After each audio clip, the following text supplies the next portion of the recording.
Shoutout mga kamaster, good morning nga pala sa inyo lahat dyan. At ito bago tayo mag-walking or jogging, bagay inulot-ulot muna natin yung mga katawan natin para iwas tayo sa mga injury na matatamo natin kung tayo mag-walking or jogging. Kailangan talaga para ma-strength natin yung mga buto-buto natin o mga muscle natin. Ganyan naman talaga bago tayo mag-umpisa mag-exercise or working or jogging nga, para medyo ma-practice na natin yung mga balakang natin, tuhod, o ano bang muscle na natutulog dyan, gagalaw talaga. So what's up, good morning mga kamasel. Ito day 5 ko na mag-walking dito sa Mount Zion. Ang kita nyo naman, lagi dito may nag-jogging o walking kasi napakalawak itong area to.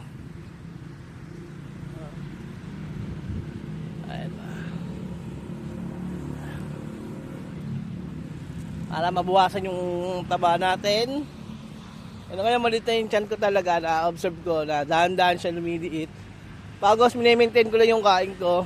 Yung breakfast ko sa umaga, 2 itlog, bago isang saging na malaki, tsaka isang black coffee. Bago sa tanghali naman, ginagawa ko isang rice ako, tsaka more gulay. Yung sa isang rice yun, nakakap yun, sansyado ko lang, ganong karami yung kain ko. Bago sa gabi naman, may kanin pa rin ako, konti nga lang.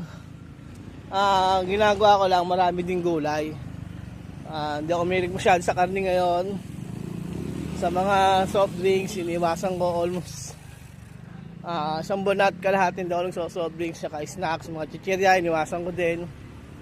Kaya siguro gumaganda yung ano lang tiyan ko. Pero yung sa pag-iinom, medyo